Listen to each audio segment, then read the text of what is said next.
Okay, seriously. I just finished reading this and I'm buzzing. The sheer scope of this chapter is mind-blowing.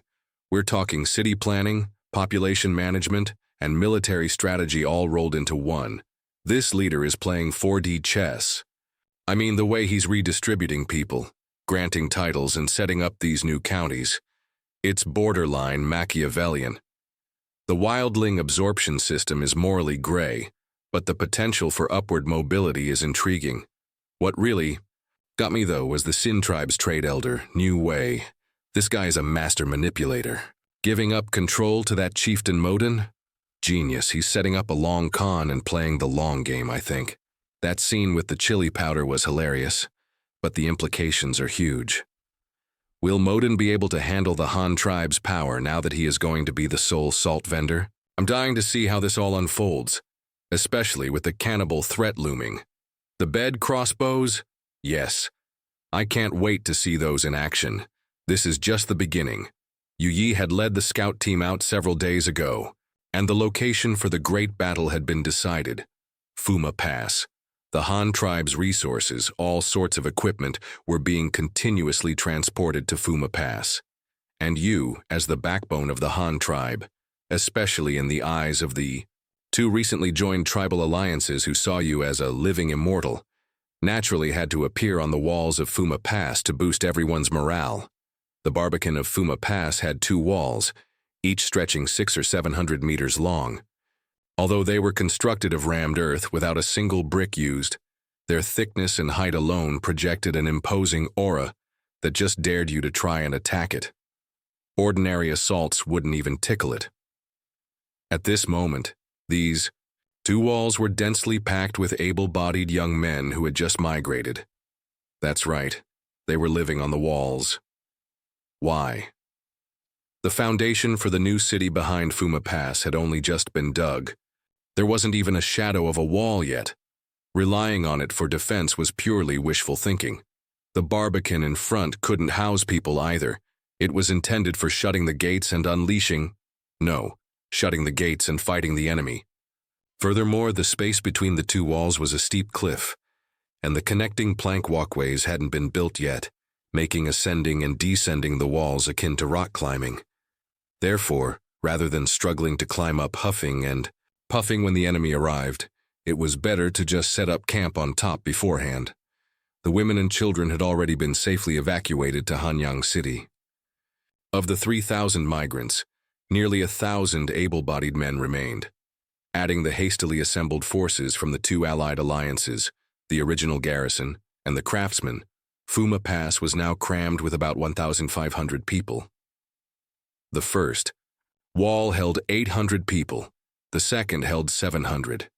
In this state of readiness for battle, these guys had been eating and sleeping on the walls for several days, even taking care of nature's calls up there.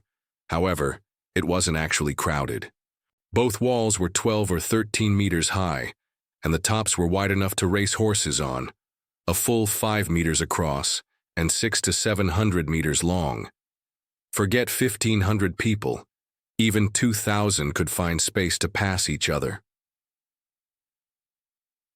Cut you all. You had initially decided to build the walls this wide. Your secret calculation was to eventually place heavy weaponry on top. You never expected they would be put to use so quickly, without even a beta testing period. Looking along the first wall, a makeshift ballista was positioned every 20 meters, totaling 34 units. Not exactly a small number, but then, again, you felt a twitch at the corner of your mouth. Compared to the vast expanse of the city wall, this density was as sparse as hair on a bald head.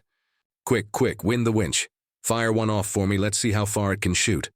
Mark out the range first, you yelled from the wall top at several soldiers fiddling with a ballista nearby. Yes, chieftain. 2 raw recruits from Liuyang Prefecture, under the guidance of an old craftsman from Hanyang City, were clumsily learning to operate this massive contraption. It wasn't actually that difficult. Anyone who had used a bow or crossbow would find it familiar. The principle was similar. Just the size was, well, a tad larger, by about 1 billion points. The 2 men grunted and groaned as they used the winch to pull the string taut, then carefully placed an oversized arrow essentially a sharpened javelin, into the groove. Speaking of these javelins, one couldn't fail to mention the peculiar man-eating tree in the basin behind Fuma Pass. Ever since you discovered this treasure, it had become a steady supplier of consumables for the tribe. A massive supply of arrow shafts, spear shafts, these giant javelins specifically for the ballistas, and even sugary root nodules that could be chewed as snacks, were continuously produced. Of course, you hadn't treated it unfairly. Every time people were sent to restock, they had to bring plenty of animal blood and flesh as deliberate feedings. Over the past few years, the man-eating tree hadn't expanded wildly, nor had it withered from being excessively harvested. As the chieftain, you knew full well the value of this tree. The decision to build the city at the mouth of the valley north of the man-eating tree was made not only to defend against enemies from the north, but also for another crucially important reason: to bring this strategic level, mobile armory and snack shop firmly within your own territory. Fire. Seeing the two soldiers had loaded the javelin, you immediately gave the order. An elder tribesman who had migrated from Hanyang City nodded nearby. He adjusted the wooden blocks propping up the rear of the ballista to alter the angle, deftly, setting it to 45 degrees, the angle for maximum parabolic range, a piece of middle school physics you still remembered.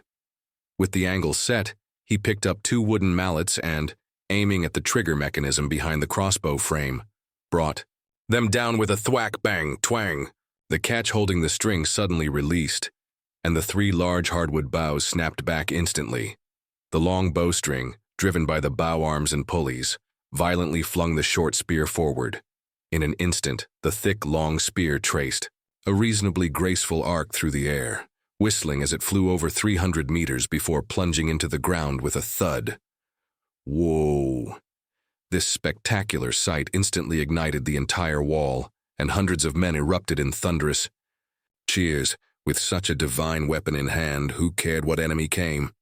Just fight them, especially those members of the tribal alliances who had just fled south, chased like dogs by cannibals. Seeing the contraption devised by you, their immortal chieftain, moved them to tears of excitement. We haven't followed the wrong person. This is definitely a god descended to earth, leading us to crush the enemy. We won't have to hide and run anymore. While everyone was cheering jubilantly, you were secretly shaking your head behind them, mentally ranting. That's it? This is it? Just over 300 meters.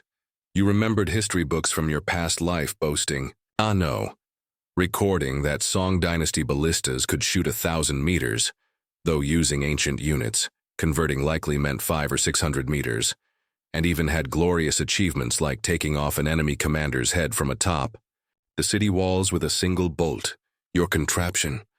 The range was practically halved, barely matching the maximum distance of a strong bow's plunging shot. How embarrassing could it get? Short range aside, the key issue was the accuracy. It was utterly abysmal. You were watching from directly behind the ballista. From launch to landing, over 300 meters away, the impact point was horizontally off by more than 20 meters. What the hell? Call this a weapon?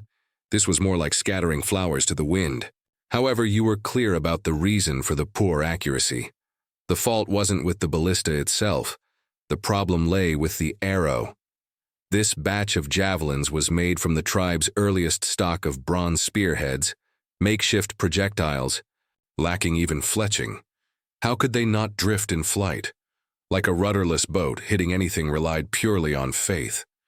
You grumbled internally. Proper giant ballista bolts needed iron heads and iron fletching, which could both reduce weight and stabilize flight. Sigh. This piece of junk still had so many areas needing improvement. After a few more test shots, you finally got a rough grasp of the capabilities of this bare-bones ballista. The conclusion was, these makeshift javelins without fletching, paired with this hastily assembled ballista, were only barely usable within 150 meters. The power and trajectory stability were barely acceptable. The lateral deviation didn't exceed 2 meters. It should be all right for targeting giant apes, those big dumb targets, right? Next, you directed your men to mark distances outside the city walls, 50 meters, 100 meters, all the way to 300 meters. Mark them clearly with stones or wooden stakes. When the enemy truly arrived, the men on the wall could use the markers to know which weapon was most suitable for greeting them. However, life is always full of surprises. While your defensive preparations and luring tactics were proceeding impressively, with the script practically written, the enemy completely refused to follow the playbook. Looking at the Eagle dispatch that had just arrived from the east bank of the Rue River, your brow furrowed into a knot. The enemy actually crossed the river? Luoyang Prefecture's patrol teams discovered a large enemy force north of Xitong County. The residents of Xitong County have been urgently evacuated to Hanyang City. The message added a crucial piece of information that made your heart jump. No trace of giant apes was found in their ranks. North of Xitong County? That's the dark forest, isn't it? What are these guys doing there? Just as that thought crossed your mind, you slapped your thigh. Damn it! You made an empirical error. You're applying modern standards to these primitive people, overestimating the strategic vision of these cannibals. Putting everything else aside, their way of life, your agricultural tribe versus their purely hunting-based primitive tribe, are on completely different levels. You want to fight a war. That must involve an army marches on its stomach, logistics arranged meticulously. But them? Long-distance raids at most, they'd bring some dried meat. No carts, no livestock. You expect them to carry hundreds of gin of grain and run all over the place? Dream on. So the so-called annual population raids of these cannibals are, in essence, more like large-scale armed hunts or a mobile food ticket collection operation. In the past, they'd encounter small tribes, outnumber them, and engage in a spree of burning, killing, and looting, replenishing their supplies in the process.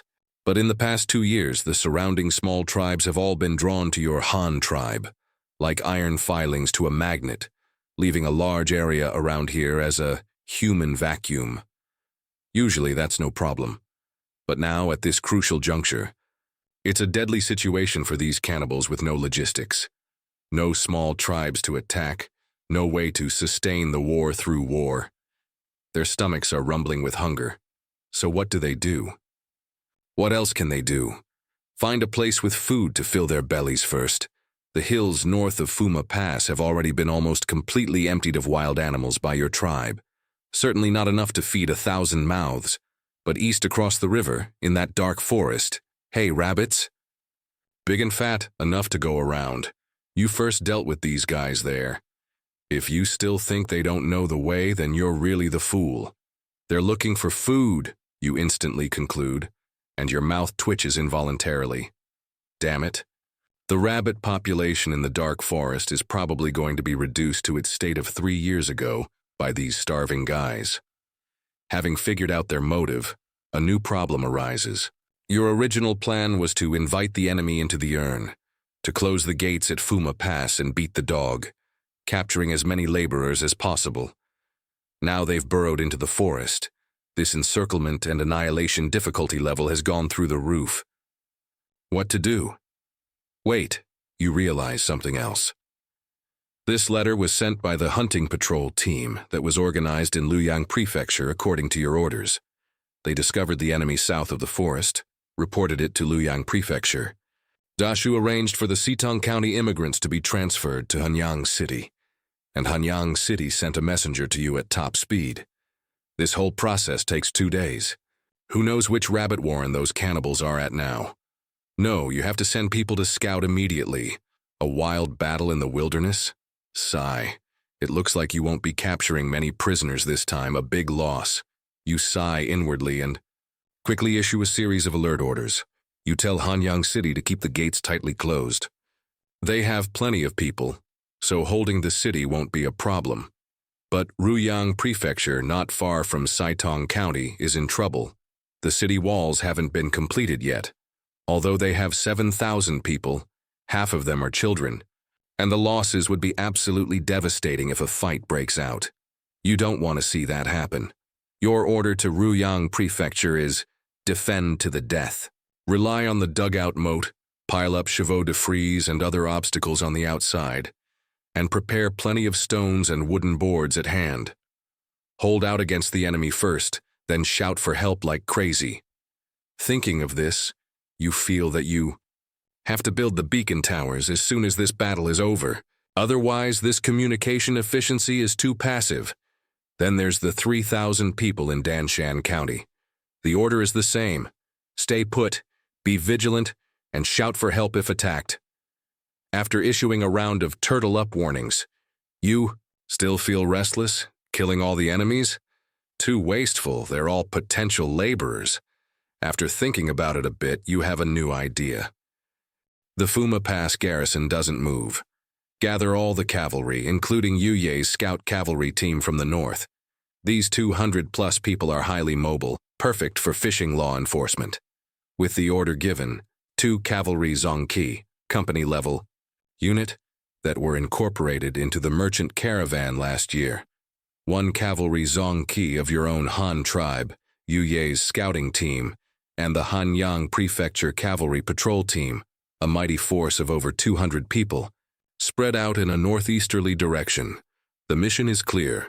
Find the enemy's main force, don't engage in direct combat, harass and attack them appropriately, entice them towards Hanyang City, and then lead them into the Fuma Pass walled city. In short, reverse the original plan.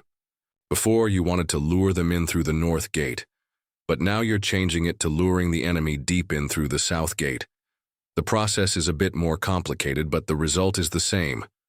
Soon, teams of cavalry, like hawks released from their cages, disappeared into the vast wilderness. You remain at Fuma Pass waiting for news from the front. A day later, near Sitong County, clip-clop, clip-clop. The sound of horses' hooves grows closer. Wu Yun, wearing red robes and black armor, astride his big yellow horse, cracks his whip, and shouts to his 3 Xiao Qi platoon-level unit leaders. Starting now. Xiao Qi officers and deputy Xiao Qi officers lead the team, 6 people in a group, and scout along the edge of the forest. Pay attention, don't go in too deep. If you find the enemy, provoke them and run and come back here to gather. When you run, don't just run like rabbits disappearing without a trace.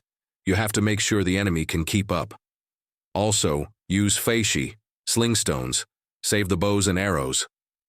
Yes. The Xiao Qi officers acknowledge the order, whistle and lead their men away, dispersing. Wu Yun doesn't idle either, leading his personal guards and plunging into the task of scouting and fishing. Speaking of Wu Yun, the Zongqi officer, he can be considered a newly promoted cadre, having taken office less than a month ago. He was originally a savage from the grasslands introduced by Lingfeng, and thought that arriving in the Han tribe would just make him an ordinary citizen. He didn't expect you, the leader, to have a discerning eye, mainly taking a liking to their horse-riding skills, and appointed them as Xiao Qi officers not long after meeting them, responsible for teaching the tribal warriors how to ride horses. This is the specialty of the grassland people, a skill engraved in their DNA, so teaching comes easily. What's more, the Han tribe has stirrups and saddles, magical horse equipment that he has never heard of, which are simply teaching weapons.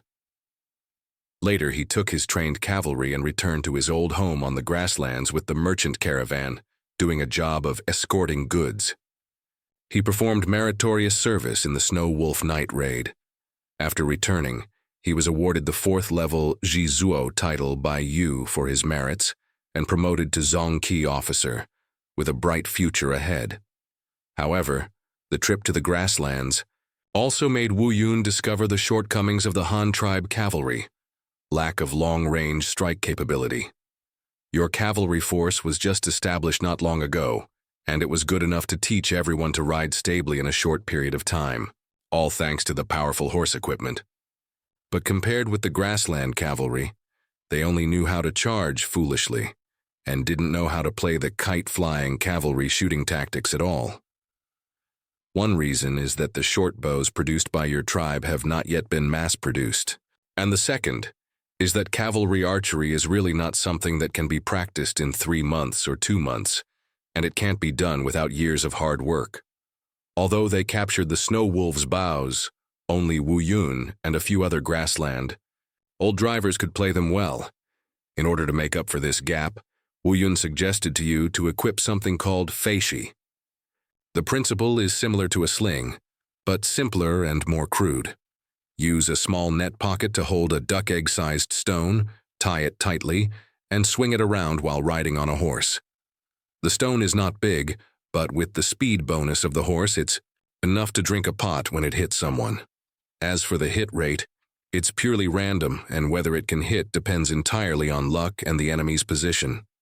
But this thing is simple to make, easy to use, and doesn't require too much practice, so it was quickly popularized among the cavalry and became an effective supplement when there were no bows and arrows. At the moment, Wu Yun's cavalry have bags, hanging next to their saddles filled with a dozen stone eggs and a pile of spare net pockets, and they are wandering in groups along the edge of the forest, looking for prey. Coincidentally, on the cannibal side, they were also trying their best to pursue the 4,000-plus tribal alliance members who went south. The food shortage crisis a few days ago forced them to retreat into the dark forest to catch rabbits. Once they started catching them, they became addicted and caught them for several days. In addition to filling their stomachs, they also had to make jerky as dry food. Otherwise, if they continued to pursue, God knows when they would catch up. This time, the rabbits in the forest suffered. Nearly 2,000 totem warriors, like a comb, were chasing and intercepting them in the forest. What's even more wicked is that the rabbits can't even hide back in their nests, not to mention the large encirclements formed by dozens or hundreds. People, the most ruthless thing is that they directly attack the rabbit nests. Dig. The rabbits were completely desperate. A cunning rabbit has 3 burrows. Try having all 3 doorways blocked by strong men with weapons. It's even worse than playing whack-a-mole. The rabbits running around outside were quickly cleared. The rabbits shivering in the caves became the main target. Countless totem warriors waved stone axes and bone spears, digging one big pit after another in the forest. One nest after another of rabbits were taken out, grilled over the fire, and turned into jerky, becoming the warriors' rations. Just as they were digging rabbits enthusiastically, the Han tribe's cavalry scouts arrived. The first to appear was the patrol team from Liuyang Prefecture. There weren't many of them, and they exchanged glances with the totem warriors, but they didn't even stop, turning their horses around and running away. This made the totem warriors very happy, and they laughed at these people riding beasts as cowards and weaklings who dared not approach. However, today, the situation has changed. Clip-clop, clip-clop, clip-clop. On the south side of the forest, a group of 30-plus cannibal warriors were digging a rabbit hole with all their might. Suddenly, they heard the sound of horses' hooves in the distance. The others looked at each other and burst out laughing. It must be those coward cavalry from the past few days, who only dare to look but not get close, right? This time, they were wrong. In the clearing in the forest, the sound of horses' hooves was getting closer and closer. In the next second, 6 cavalrymen suddenly sprang out. They were quickly waving something in their hands. When they saw these cave-digging warriors without saying a word, they swung the feishi in their hands, howling, "Pft, pft, thwack." It must be said that although the feishi hit rate is touching, when 6 people throw at the same time into a pile of people of more than 30, there are always unlucky ones who get hit. One warrior wasn't careful and took a solid blow to the face, and the duck egg-sized stone directly blinded one of his eyes. Another was a little luckier, but not much better. When the stone flew over, he subconsciously blocked it with his hand, and with a crack, 2 of his fingers were instantly fractured. Under the excruciating pain, the 2 of them immediately howled, clutching their injuries. Just then, from the half-dug rabbit hole behind them, a dozen white-furred rabbits of all sizes seized the opportunity and scurried out, running wildly and disappearing into the forest in the blink of an eye. Damn it, the rabbits ran away. Now things are bad. The rabbit hole they had worked so hard to dig for half a day was ruined. The culprit was those Han tribe cavalrymen who suddenly appeared. Want to chase them? Can't catch them. Although the sound of horses' hooves could be heard nearby, the cavalrymen didn't run far at all, but 2 legs could never catch up with 4 legs. But what about the fruits of their labor for half a day? Are they just going to let it go? No way. Someone must pay the price for this. As if guided by some invisible force, the eyes of the 30-plus warriors all fell on the two wounded men lying on the ground and wailing. This one is blind, he won't get better. Keeping him will only let him rot to death.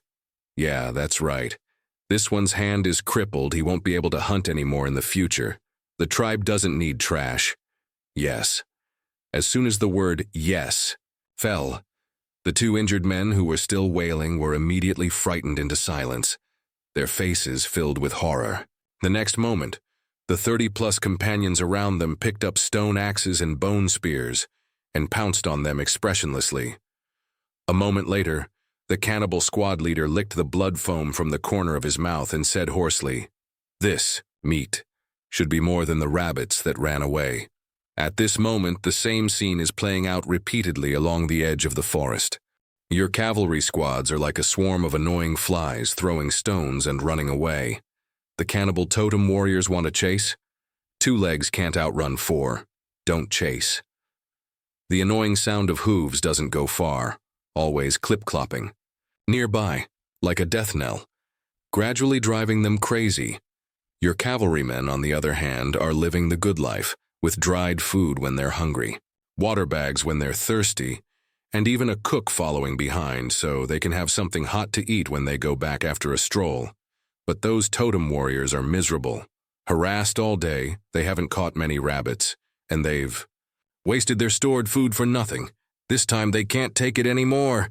They decided to get rid of these inhumane cavalrymen first thing tomorrow morning. However, they think that things will quiet down when it gets dark. After all, it's pitch black in the forest, so the cavalrymen must be sleeping, right? Naive. The sea. Cavalrymen, who have the same no-sleep idea as them, received a new order from you and can only endure their fatigue and take action again. Night raids. Let's go. As night falls, the totem warriors are just about to lie down and take a nap when that damn clip-clop sound of hooves rings out again. The sleepiness they had finally built up vanished in an instant.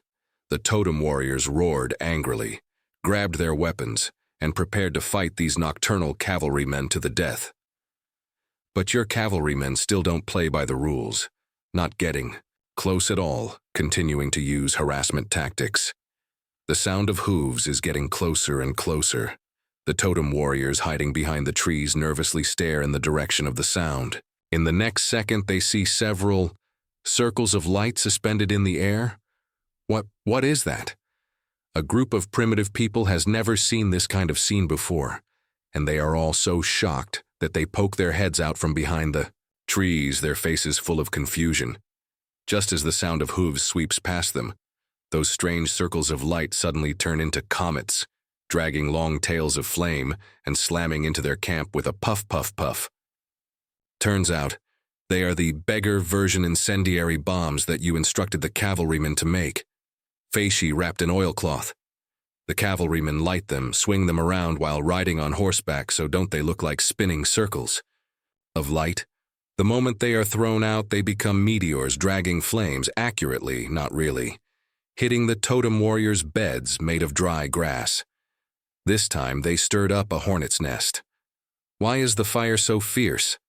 At this time of year, the grass and trees are just sprouting, and the forest is still damp, so it shouldn't be easy to start a big fire. The key is that these totem warriors, in order to sleep more comfortably, have scraped a lot of dry bedding grass from the dug-out rabbit holes. The grass collected by the rabbits to keep their nests dry is extremely dry and flammable. As a result, this dry grass, originally used to improve sleep quality, has now become an excellent material for starting fires, directly sending themselves to the barbecue grill. Swoosh, swoosh, swoosh, puff, whoosh, the dry grass piles soaked in tung oil ignite at the slightest spark. Many unlucky people were lying on the grass piles dreaming when, in the next second, they were engulfed by raging fire, letting out heart-rending screams. For a time, the fire soared into the sky. Thick smoke billowed and screams rose and fell, echoing throughout the edge of the forest. An hour passed, and the situation not only didn't improve, but got worse. The fire took advantage of the wind, and the decaying leaves on the ground also burned in the shadows, and the fire was about to merge into one The open flames were not big, but the smoke generated by the burning damp and decaying leaves was terrifyingly thick. With a gust of wind, the entire edge of the forest was shrouded in thick smoke. Nearly 2,000 totem warriors were in complete chaos. In the darkness and smoke, they were disoriented and couldn't find their way, choking on the smoke and almost suffocating. Even worse, some squads, in the chaos, actually started fighting each other for no reason. Chaos. It's all chaos. The entire edge of the dark forest has become a living hell. Just when they thought they were going to be smoked to death in this hellish place, a series of loud boom, boom, boom sounds suddenly came from not far away, like a heavenly drum, guiding them. To escape! Hit it hard! Hit it hard! Beat the drum louder! Don't stop! Change people when you're tired! Wu Yun rode on his yellow Piaoma, dapple horse, holding a torch, and shouted at several four-wheeled carts carrying big drums. Yes, Zongqi Daren, a subordinate Xiaoqi officer, approached, asking with some doubt, "Will this really work? Will those barbarians really follow the sound?" "You ask me? Who do I ask?" Wu Yun glared at him. "This is the chief's idea. Just do what we're told. By the way, tell each Xiaoqi to light the torches brighter. Relying on sound alone is not enough. We also have to use the light to lead the way. Go and prepare." "Yes, Zongqi Daren." Hearing that it was your idea, the Xiaoqi officers no longer had any doubts and immediately took action. The Han tribe cavalrymen had just prepared the torches when a large group of people stumbled out of the smoke-filled forest. These people ran wildly along the drum sound, coughing up their lungs, and finally rushed out of the smoke encirclement. As soon as they came out, they collapsed on the ground, greedily breathing in the fresh air, coughing heart-rendingly. Many people's eyes were red from the smoke, and they were sore and itchy, wishing they could gouge their eyes out. As more and more people rushed out from behind, the people in front gradually recovered. When their vision returned slightly, they saw many flickering torches in the direction of the drum sound. It was the cavalrymen holding torches. Wu Yun also noticed the situation. "Zongqi Daren, the barbarians are out. They're all gathered on the edge of the forest. What do we do?" "What to do? Of course, continue to fish." Wu Yun raised an eyebrow. "Call your men and throw another round of firestones from a distance. Don't get too close. It doesn't matter if you don't hit them, just keep their hatred steady. Don't go too fast. You have to let them see you, but not be able to catch up. But also feel like they can catch up if they try hard. You control this degree yourselves. Lead them to the road." "Yes, Daren. Listen up, everyone." Wu Yun cleared his throat and raised his voice. The chief said, "This time, as long as we successfully lure the enemy to the right place, everyone will be promoted by 1 rank. With a heavy reward, there must be brave men." The cavalrymen, who had been tired all day, were instantly resurrected with full HP, roaring and waving torches, charging towards the edge of the forest like wolves and tigers. The following scene was very interesting. The cavalrymen frantically pulled hatred in front of the enemy, and the drums and torches were even more blatant provocations. The cannibal warriors, who had been holding their breath all day and were almost smoked to death at night, couldn't bear it any longer when they saw their enemies wandering in front of them. Old hatreds and new grudges surged into their hearts, and they waved stone axes and spears, wah-yah-yah, and chased after them. This chase and lure drama officially began. At first, the pursuing team was sparse, but as more and more totem warriors escaped from the thick smoke, seeing that the main force was running forward, they didn't bother to find their own squads and ran along without knowing the truth, and the team gradually converged into a long dragon. The cavalrymen in front, listening to the stone axes and spears whistling past behind them, played the snakeskin movement, while throwing a few feishi back from time to time to return the salute, always maintaining a close but detached distance from the enemy, successfully leading them to the road. Under the mountain, an even more coquettish operation came. According to Wu Yun's new order, the leading cavalrymen would also deliberately, accidentally drop the torches from time to time, and then scream and accelerate forward, acting so realistically as if they were really scared out of their wits by the large infantry army behind them. When the enemies behind saw this, their morale was greatly boosted. "Hey, so what if you can ride beasts? We're still chasing you until you piss your pants." They unceremoniously picked up the fallen torches on the ground and continued to chase, madly. Before long, the enemies had also accumulated many torches in their hands, creating a rather spectacular fire dragon on the road. This not only made it easier for the enemies to chase, but also allowed your cavalrymen to observe the enemy's movements and scale more clearly in the dark. Thousands of people running for their lives, the speed is actually quite fast. Especially when one side is escaping and the other is killing, adrenaline soars. Before they knew it, this army was led to the Ruyang River. When they chased to the river, the totem warriors were dumbfounded. They were still secretly pleased hearing the sound of water and knowing that there was a river ahead. This time they could finally block those slippery cavalrymen. "You can swim, but the four-legged beast you ride can't swim, right? See where you run." However, reality gave them a resounding slap in the face. They saw with their own eyes that the Han tribe cavalrymen were actually riding four-legged beasts and running directly across the river. Damn, what's the deal with this? Could it be that that thing can also float on water? When they chased to the riverbank, panting, they took a closer look and suddenly realized, at some point, a bridge floating on the water had been built on the river. The cavalrymen had just passed over this bridge. This is, of course, also your masterpiece. On the dark river, 4 3-meter-wide wooden boats were fixed side by side, covered with thick wooden boards, forcibly creating a 6-meter-wide pontoon bridge. "There's a road, and you don't have to go into the water?" The totem warriors were excited. Although they had swam over before, who would be stupid enough to jump into the river when there was a bridge now? What excited them even more was that those Han tribe cavalrymen who had just crossed the river were tired and stopped not far away to rest. Victory is at hand. The totem warriors on the east bank of the river roared, holding torches, waving weapons, and rushing to the pontoon bridge, pouring to the other side, and continuing to launch a final assault on those breathing cavalrymen. When most of them had crossed the bridge, the Han tribe cavalrymen on the opposite bank seemed even more frightened and began to flee in panic to the northwest, once again successfully pulling the large army of thousands of people along.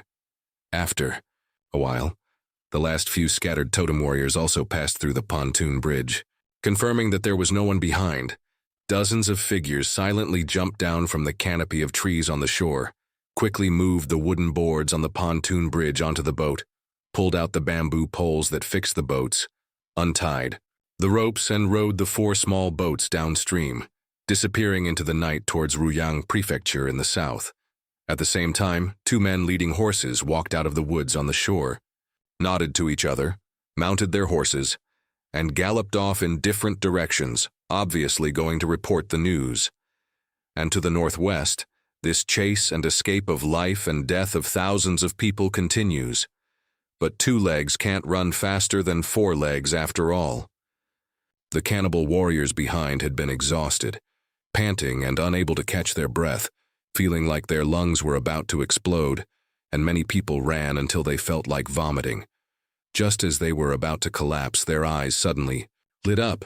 Between the undulating hills and grasslands ahead, a brightly lit and smoky place suddenly appeared. The enticing aroma of food and a chaotic shouting sound even floated in the air. There seems to be a not-so-big tribe. In the next moment, this army of cannibals, who were about to pass out from running, hungry and tired, instantly came to their senses as if they had seen a life-saving straw, or rather, a mobile dinner. Like a pack of unleashed mad dogs, their eyes red, they rushed towards the firelight with a black mass.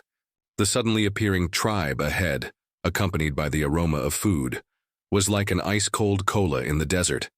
The cannibal army, who had been running all night, thirsty and tired, went completely crazy. They raised their weapons and charged towards that tribal settlement like they were injected with expired chicken blood, howling. 5 minutes later, looking at the empty camp, The totem warriors were stunned for a moment. But the smell of barbecue permeating the air and the glug-glug sound in the pots instantly dispelled any doubts. This camp was set up with such care. The half-human high wooden fences were sparse, looking like a temporary sheep pen. The wooden stake joints were brand new and the ropes were tied haphazardly. It looked like it was just built last night. Perfect. Inside the fence there were only pointed thatched huts with a few sticks supporting them and some thatch plastered on the outside. You could feel them falling apart with a gust of wind. The warriors muttered to themselves, "These houses are too makeshift, aren't they? Leaking rain in the summer, leaking wind in the winter. Can people live in these?" But then they thought, it's spring now. The weather is good, and it's okay to sleep under the sky and use the ground as a bed. Living in a thatched shed seems okay? Thus they automatically ignored this obvious flaw. No way, who told this place to act so real? In addition to the broken thatched huts, there was domestic waste thrown all over the ground. Broken pottery jars, old water buckets, scattered chopsticks, broken wooden spoons, and even a wheelbarrow wheel leaning against the sheep pen. Most importantly, several pottery pots were still on the fire, steaming hot. Grain was scattered around the pots, and several black chickens were bowing their heads and pecking fiercely. In the sheep pen, a fat sheep was tied up, bleeding miserably. The messy footprints and hoof prints at the entrance, and the fresh horse manure that still had residual warmth. The evidence is irrefutable. This is definitely a tribe that fled in a hurry not long ago. Without hesitation, the totem warriors pounced on the pottery pots that they didn't have time to take away. The pots contained salted fish and porridge that were about to spoil, emitting a strange but tempting aroma. They unceremoniously added some of their own dried rabbit meat to it. Someone with sharp eyes scraped a few charred taro from the ashes of the fire, cut them open with bone knives, and found fragrant inner pulp, which was instantly snatched up. The others didn't idle either, slaughtering the only living creatures left in the camp, the few black chickens and the unlucky sheep, and putting them on the fire. This little bit of food was obviously not enough to fill the teeth of thousands of people. Fortunately, they scavenged some smelly salted dried fish and raw taro from the thatched huts. Although the salted fish stank, the salt on them was a good thing. No one disliked it, and they were divided up again. This just right supply was naturally, carefully arranged by you. Does it look like you're supplying the enemy? That's right, in fact, it is supplying the enemy. Your goal is clear. Living slaves, not a pile of useless corpses. Want to kill them? There are many ways. Put some strong medicine in the pot, or let the cavalry directly go into wushuang mode, unleashing a devastating combo attack. Even if they can't be completely wiped out, crippling or scaring them away would be easy. But you didn't do that. You even thoughtfully sent them supplies. Why? Of course, it's to take these thousands of free laborers away in one piece. While the cannibal army was feasting and replenishing their strength in your love supply station, not far away in the southwest direction, your cavalrymen were escorting a team of 400 or 500 people heading towards Fuma Pass. This group of people was temporarily drawn from the two southern alliances. You thought that letting them go directly to the battlefield might be a bit confusing, so it's better to let them do something that doesn't require much technical skill, like acting as bait. That's right, building a fake camp and throwing away some discarded junk is the first stage of the mission. They completed it well. Now, while the enemy is eating happily, they are beginning the second stage of the mission, to continue playing the role of fleeing refugees and leave a clear escape route map to lure the enemy into your predetermined trap. These hundreds of people are moving towards Fuma Pass in a chaotic manner. No formation, walking scattered, but the speed is not slow. The point is, the people on the carts in the middle of the team are rhythmically throwing things down: broken pottery jars, rotten earthenware bowls, chipped cylinders, broken burlap, sacks, crooked wooden crutches, throwing one item every so often, perfectly performing the scene of accidentally dropping items while fleeing in a hurry. These trash, of course, become the most obvious road signs, nakedly telling the pursuers behind, "We're running this way.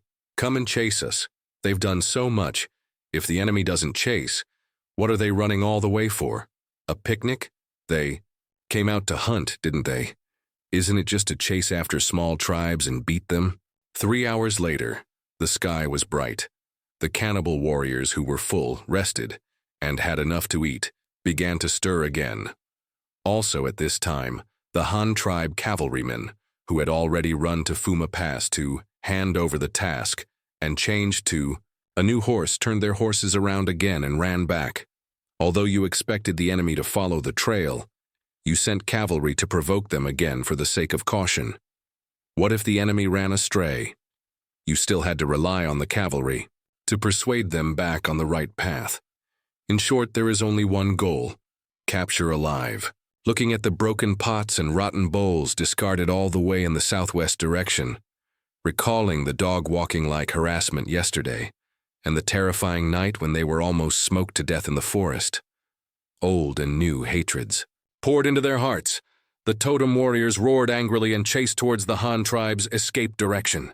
However, just as the main force set off, a few people quietly left the team and quickly left in the northwest and northeast directions. Near noon, the Han tribe cavalrymen, who had finally ran to Fuma Pass, changed to a new horse and attacked. Again, finally bumped into the totem warriors who were chasing fiercely on the way. Head on. This is really fateful. Yuan Fen, often transliterated, refers to a destined relationship. Whether the two sides have Yuan Fen or not is unknown, but the hatred is definitely top-notch. Ever since you descended, the feud between the Han tribe and the Cannibals has never stopped. Last time, they not only captured thousands of them, but also killed dozens of giant apes. Thinking of this and looking at the cavalrymen in front of them flaunting their power and provoking them madly, why, yeah. Thousands of totem warriors exploded like ignited firecrackers. They raised their crude shields and spears, roaring and squeezing together, forming a dense charging formation, pressing forward. They seem to think that they can walk sideways by putting on this turtle formation. Naive. In the next second, your cavalrymen still fearlessly charged up. Just when the totem warriors thought they were about to come into close combat and be overturned, they saw that the cavalrymen didn't get close at all, throwing a round of facie from a distance, and then they ran away again. There were even a few who were brave enough to stand directly on the stirrups, waving their whips, pointing at them and making all kinds of extremely insulting gestures. Who can tolerate this? If it were yesterday morning, when they were tired and hungry, they might have tolerated it. But it's different now. They just looted a tribe, and their morale is at its peak. And they also know that if they don't continue to sustain the war through war, they will soon be hungry again. God knows if they can find another dark forest full of rabbits. Rather than sit and wait for death, it is better to take the initiative. What's more, this time it's not a mindless charge. It's planned, premeditated, and has a backup, they thought. The leader with the human bone headdress yelled a bunch of things at the crowd. Immediately afterwards, thousands of people shouted meaningless slogans in unison and charged towards Fuma Pass. Interestingly, these guys are shouting loudly, but they are not running fast, slowly, maintaining a leisurely pace, firmly heading towards Fuma Pass. What is this for? Trying to trick them? Delaying time? Wu Yun rode on his horse, looking at the enemy's strange turtle speed charge, and was also a little puzzled, muttering his doubts to his subordinates.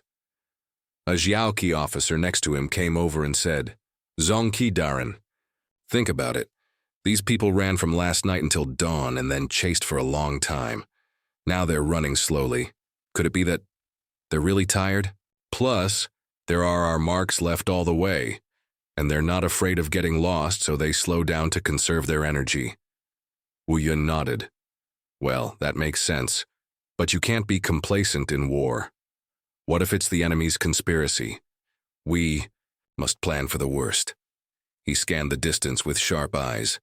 Pay close attention to the enemy's movements. Estimate their arrival time. Also, pay attention to observing the surroundings.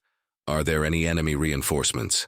Most importantly, those red-haired monster monkeys haven't shown up yet. We must be vigilant.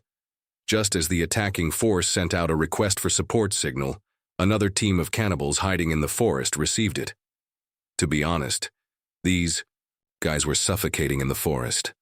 After eating all the small tribes they could find in the vicinity, they had long been unable to restrain themselves and wanted to join the 2,000-strong main force and launch a big wave southward, especially the dozens of giant apes in the team.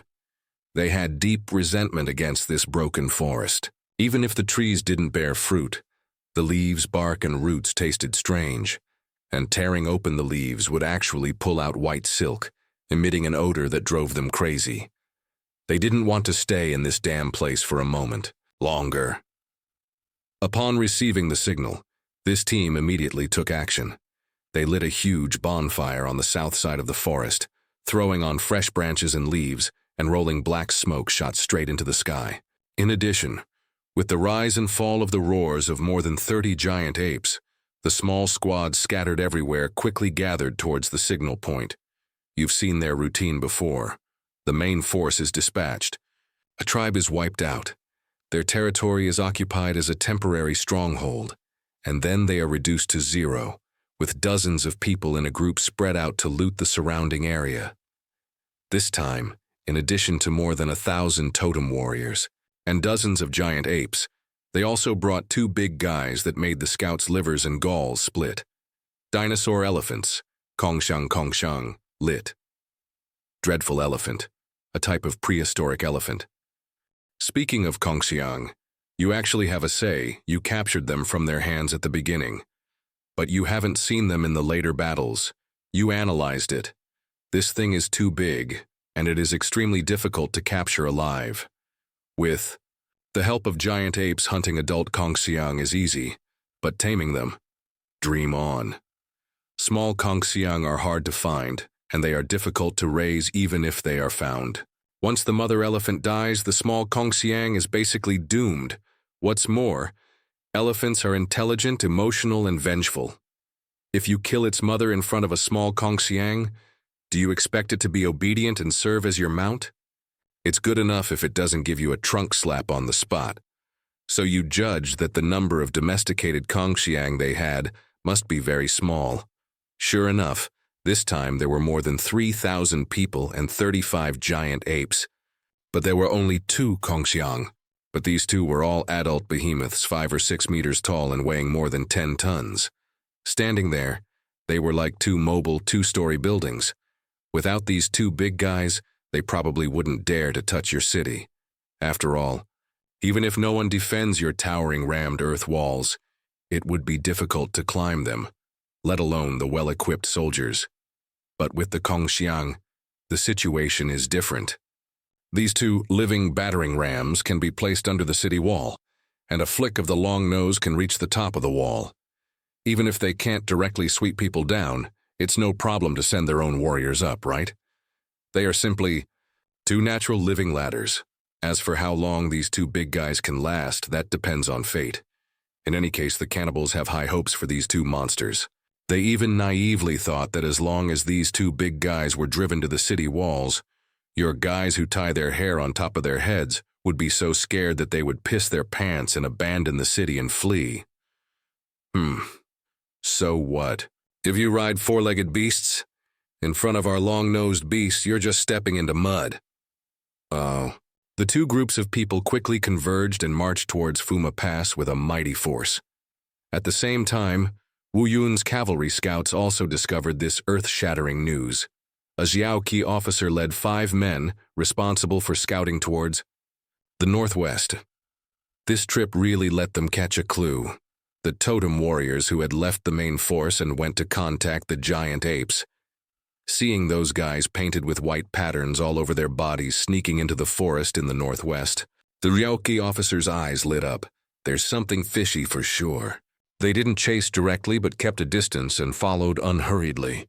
When those totem warriors entered the forest, the scouts immediately dispersed, hid their horses behind the hills, and then carefully touched the back slope and lay down to observe. Before long, they saw someone starting a fire on the edge of the forest, and black smoke billowed into the sky. Here they come, There's really something going on. Several scouts rubbed their hands excitedly, but in the next moment they felt things began to develop in an out-of-control direction. Dong, dong, dong. The earth transmitted a rhythmic vibration, scaring several scouts. What's the situation? An earthquake? Just as they were suspicious, the vibration became closer and stronger. Oaf roar! A deafening roar came. Immediately afterwards, a behemoth taller than a house strode out of the forest with heavy steps. The small trees along the way were knocked over. It came to the smoke column and seemed to be choked by the smoke and suddenly raised its long nose and roared to the sky. This terrifying scene directly frightened several scouts. Oh my God, what is that monster? This thing, eh? Why does it look a bit like the gray mountain that the chief rides, but this size is too big? Oh, no way. We have to go back and report to the chief. Something big is going to happen. A huge sense of crisis struck, and the scouts did not hesitate, turned on their horses, whipped their horses, and fled desperately. On the edge of the forest, the cannibal warriors, who had just gathered, burst into laughter when they saw the fleeing figures of the cavalrymen. Ha ha ha ha ha ha. These cowards riding four-legged beasts, they're really afraid of our long-nosed beasts. They didn't even dare to throw stones and ran away with their tails between their legs. It's a good thing they ran. I'm just afraid they're going back to report the news. Amid the laughter, there were also people with clear heads, or rather people who had escaped from your hands last time. Having seen the power of the Han tribe, he no longer dared to underestimate it. Hearing that he was going to fight the Han tribe again this time, he was unwilling to come, but military orders were hard to violate. Although there were 2 Kongxiang to help this time, and it seemed that there was hope of breaking through the city walls, he still felt uneasy in his heart, always having a bad feeling. They might still lose. Hey, you're not really scared, are you? A squad leader next to him who had not fought the Han tribe looked at him disdainfully. Are those hair-tied guys as powerful as you said? If they're really powerful, why don't they dare to face us head-on? They only know how to harass secretly and throw stones. Now when they see our long-nosed beasts, they're so scared that they run away. With this kind of stuff, even if 2 more tribes come, it won't be enough for us to fight. That person ignored him, just sighed almost imperceptibly, shook his head and said nothing more. He was calculating in his heart, when the fight starts later, I'll try to shrink back. If we win, I'll pick up the cheap. If we lose, I'll turn around and run. If I get caught up, I'll just surrender. It's better to live shamefully than to die gloriously. Maybe the treatment as a prisoner will be pretty good. He had personally seen last time that when the Han tribe won, they didn't kill all the prisoners, but caught them alive. This made him remember, there is a real chance to survive by surrendering. It's not surprising that this guy has this knowing the times idea. He was not from the cannibal tribe, but from a small tribe that voluntarily surrendered and was annexed. This kind of weather vane has no sense of belonging to the cannibals. With a big battle about to begin, thinking about saving his life and running away is perfectly normal. Soon, more and more people gathered on the edge of the forest, and the total number exceeded 1,000. Then these 1,000 people, plus more than 30 giant apes, followed behind the 2 Kongxiang like small mountains, marching towards Fuma Pass with a mighty force. On the other side, the scouts who were running for their lives finally rushed back to Fuma Pass before the enemy arrived, and saw you standing on the city wall with a calm face. Chief. Besides the 1,000+ people chasing along our marks, we just scouted. In the northwest forest, there is another team of cannibals. The number, no less than 1,000. They have red-haired giant apes in their team. About 30 or so, and... The scout was panting and couldn't speak smoothly. And what? Speak quickly. You raised an eyebrow. 1,000 more. People easy peasy. Giant apes. You expected it long ago. The Chuangnu ballista is the gift you prepared for them. But listening to the scout's tone, it seems there's another surprise. Chief, they have the same Kongxiang as Gray Mountain, the name of your mount. No, much bigger than Gray Mountain. Almost 2 Gray Mountains high. If that thing gets to the city, our wall, I'm afraid we can't hold it. Too big. When it stands up, its front legs might be able to reach the top of the wall. The scout's voice became smaller and smaller, and finally almost cried, obviously full of despair for the upcoming battle. Unexpectedly, after listening, you raised a wicked smile on the corner of your mouth, with an expression of, everything is under control. Who said we were going to defend the city walls? You asked leisurely. We can open the door and invite them into the urn. Why wait for them to attack the city? Just close the inner gate of the Wengcheng, Barbican, in advance. The scout was stunned, and then reacted. That's right. That's our plan. Open the door and let the dog in. Oops. Open the door to welcome the enemy. They can't just leave the gate and insist on climbing the wall, right? But he immediately felt that something was wrong. Chief, if we let them all, and then close the door, won't they be attacking the city from the inside? Won't we have to fight in the end? You smiled and patted his shoulder, pointed to the city gate cave. It's different. Look at our city gate cave, and then think about the Gray Mountain Pro Max version Kongxiang you mentioned. If the enemy chooses to enter the city, can those 2 big guys get in? The scout followed your finger and looked and recalled the huge size of the 2 Kongxiang, and suddenly realized, they can't get in, absolutely can't get in. Isn't that the end of it? You spread your hands. As long as they enter the city, the 2 biggest threats will be left outside. Without the cooperation of the infantry, what can 2 elephants do? If there's really trouble, a round of Chuangnu volleys will teach them a lesson. What are you afraid of? So that's it. Chief is wise, you've all counted on it. The scout suddenly realized, and the stone in his heart fell to the ground. That's right. As long as those 2 monsters are blocked outside, the remaining enemies locked in the Wengcheng are not turtles in a jar. At this moment, the crowd on the city wall also felt a dull vibration coming from under their feet. Unlike the continuous feeling of 10,000 horses galloping, it was like a heavy hammer hitting the ground, and every blow seemed to shake the earth. They are coming. The oppressive feeling brought by the 2 adult Kongxiang arrived before they did. Dong, dong, dong. The dull footsteps were like drums, shaking the walls slightly.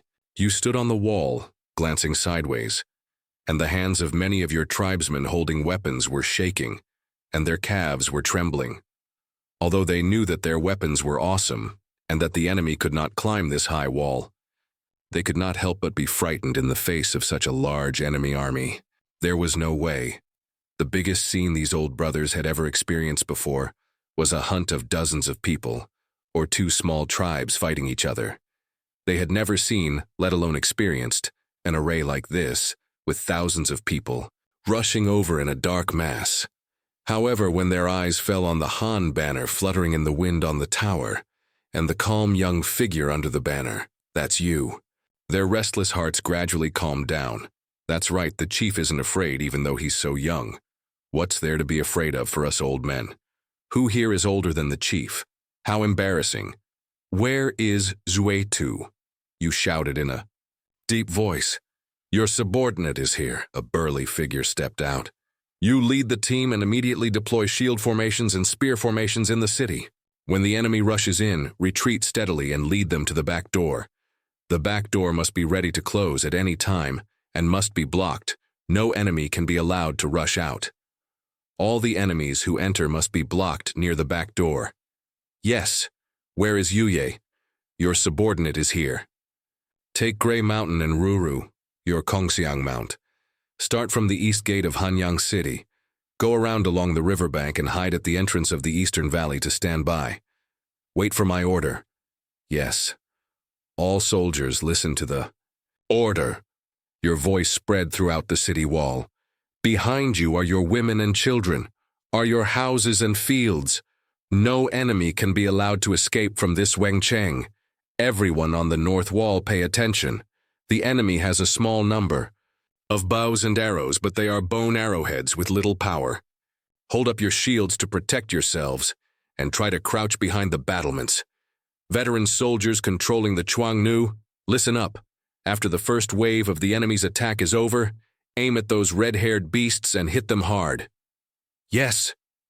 Few orders plus a pre-war mobilization. Deafening responses broke out on the city wall. The soldiers' confidence was rekindled. That's right, home is behind them.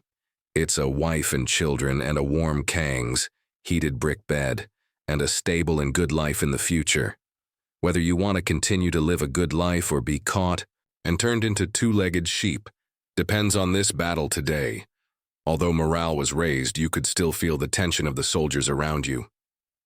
They said they weren't afraid, but their bodily reactions were very honest. So you cleared your throat and shouted loudly again, "Soldiers, do you see the open space behind the wall?" Everyone looked in the direction you pointed. There. That's where you'll build new houses in the future. I know that building houses and building high walls is hard work. Carrying bricks is tiring. Farming is also tiring. Do you feel a little annoyed? The soldiers showed, "Isn't that right?" expressions on their faces. But I tell you, now the opportunity has come. Your tone changed and your voice was full of temptation. Do you want others to help you build houses? Do you want to be able to have babies and farm at home in peace? Yes, Laughter and shouts rang out on the city wall. Then listen to me carefully. In a moment, capture more prisoners. The more you capture, the more people there will be to carry bricks for you in the future. Do you all understand? Understood. Ha ha ha ha. Capture more in a moment. Let them carry bricks every day. Tire them to death. Yes, capture 100 of them. Build me a big house. The atmosphere on the city wall was instantly ignited, and the previous tension was swept away, replaced by a desire for free labor. Your words really spoke to their hearts. This spring migration was all about moving and reclaiming wasteland, and also handing over a portion of the grain. Many people had complaints in their hearts. Why should I give my house, which I've lived in for several years, to the newcomers? Why do I have to farm and hand over grain after joining the Han tribe? This is different from your previous promise of free food and housing. Of course you know these little emotions, but you don't care. They haven't tasted the sweetness yet. But when there are more slaves in the future, and life is better, naturally no one will say anything. Just as you successfully pacified, hoodwinked, the crowd's emotions, the enemy's army finally appeared. On the horizon, the Eastern Army was the 1,500 people who had been chased by your cavalry all night and crossed the river in the early morning. The Western Army was the 1,000 plus who came out of the Duzhong forest. The two armies met victoriously 10 li north of Fuma Pass, with a total strength of more than 2,500 people, plus 35 red-haired giant apes and 2 giant Kongxiang. This lineup is simply a mobile natural disaster. They swaggered all the way south from the north, and wherever they passed, basically met no resistance. Nonsense. In this day and age, what short-sighted small tribe dares to provoke this scale of armed group? If they don't run away quickly or kneel down and surrender, are they waiting to be treated as snacks? What's more, the small tribes in this vicinity have basically been sucked clean by you. This force, if placed in modern times, would be a reinforced regiment. In this era, it is definitely strong and invincible. Unfortunately, they met you again. Met the Han tribe. Met a solid city wall, and your routines. The cannibal totem warriors roared and rushed up.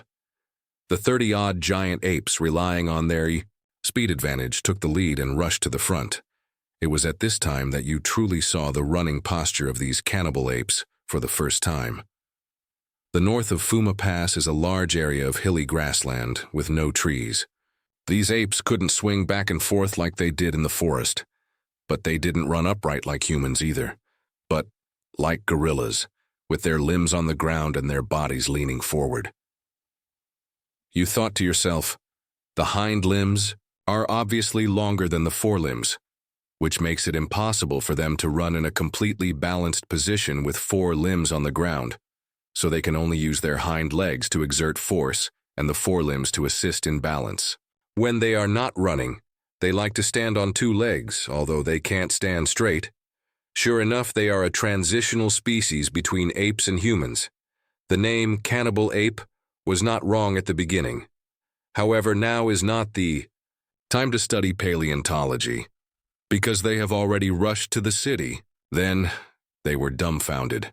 According to past experience, when the Han tribe fights, the city gates must be closed tightly, and the high walls stand tall, and the defense is like an iron barrel. Last time they rushed to the city and were helpless, in the face of the high walls. This time, they specially brought two siege weapons, the Kongxiang, and prepared to forcibly break the city.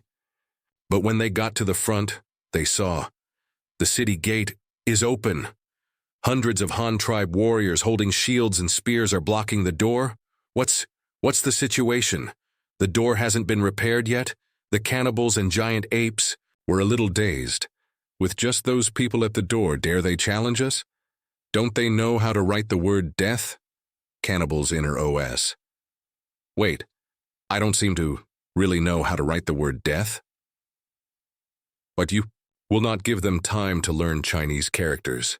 Grasping the moment of the enemy's daze, you waved your hand sharply. Dong, dong, dong, dong. The war drums on the city walls suddenly sounded. The earth-shattering drum sound resounded through the valley.